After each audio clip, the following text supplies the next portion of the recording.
Hey guys, what's up?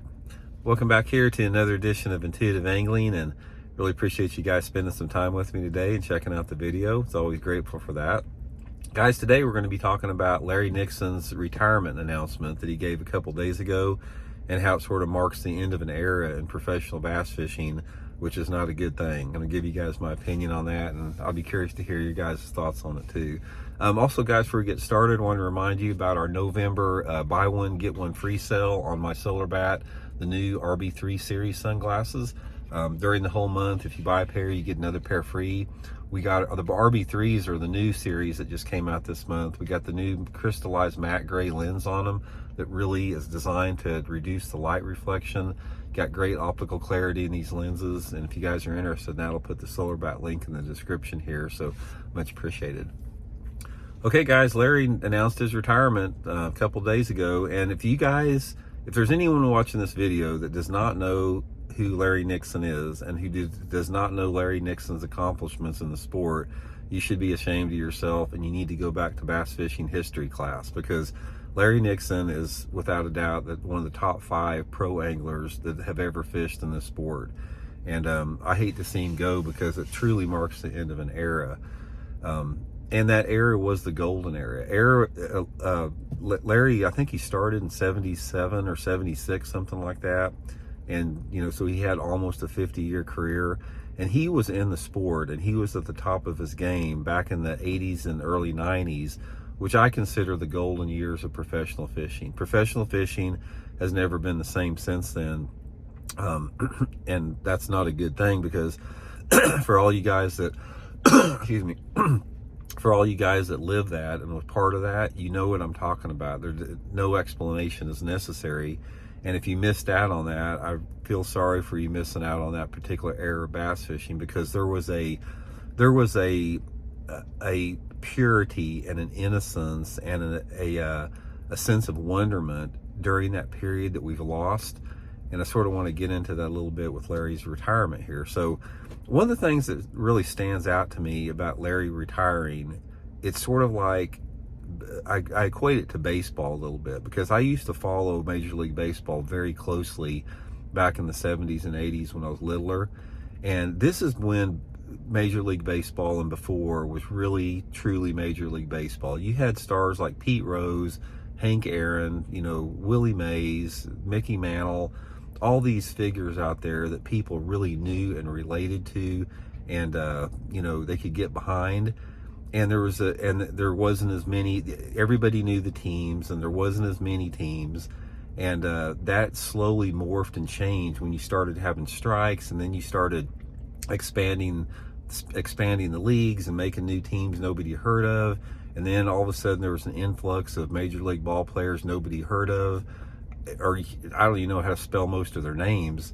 And the thing about that is, like, you lost that innocence. And now I have zero interest in baseball, zero whatsoever, because I don't know anyone out there whatsoever. It's like it's become too big. There's too many people in it. There's too many people I don't know.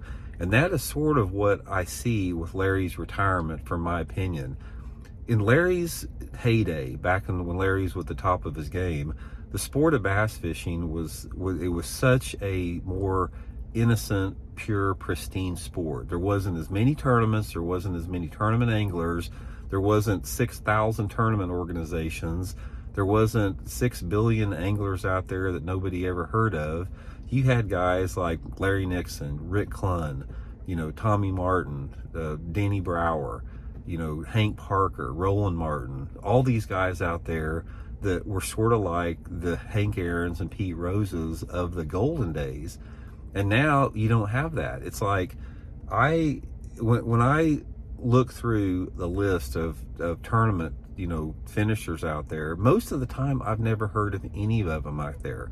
And when you lose that ability to have stars in the sport that you can get behind and follow, that is when people lose enthusiasm for the sport. And that's what Larry's retirement really brings to light for me, because Larry Nixon is truly one of the last guys out there that was part of that era when people were really into fishing and involved in fishing. And it's sort of like that other sports have taken the same long. It's like when they get bigger and there's more people that get into it, it waters down that specialness of the sport that we're never going to get back until we reduce the number of tournaments and, you know, create that same type of format again. And I just don't think, from my perspective, it's not a good thing, because as that progressed like that, again, I lost interest in baseball. I lost interest in, you know, I'm losing interest in following professional fishing simply because there's no Larry Nixons out there anymore. There's no Rick Clunns out there anymore. There's no Roland Martins out there anymore.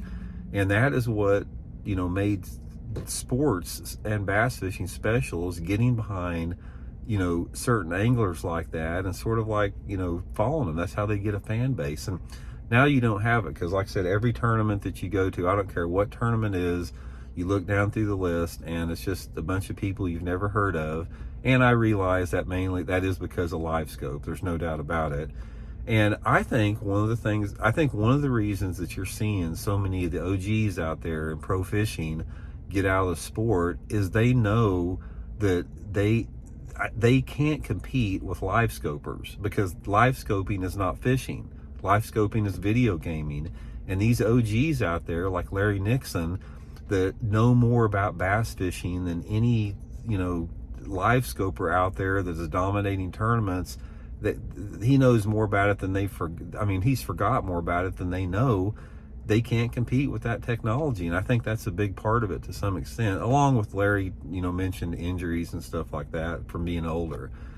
But I hate to see it, because, you know, I was around, like I said, back in the golden days of it. And when you have experienced something like that, when you experience the sport when it's at the pinnacle of the sport, you have an appreciation for it that people that have never been there simply don't have.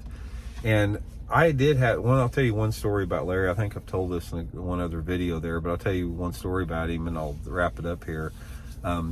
I was always a huge Larry Nixon fan, and I had a chance. I drew him out in a Bassmaster tournament at Truman Lake back in the early 90s.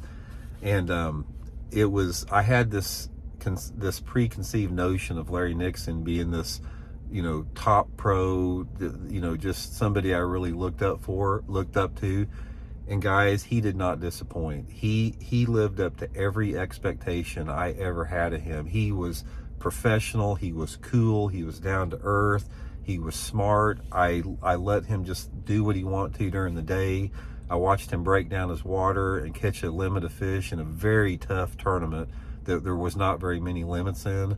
And I came out of that tournament being even a bigger Larry Nixon fan than I was when I went into it. So we don't have those type of guys anymore out there, guys. It's unfortunate with that. And again, a lot of it is just because people think everything's got to grow. It's like, we got to have more tournaments, we got to have bigger tournaments, we got to have more tournament anglers, we got to have more people in the sport.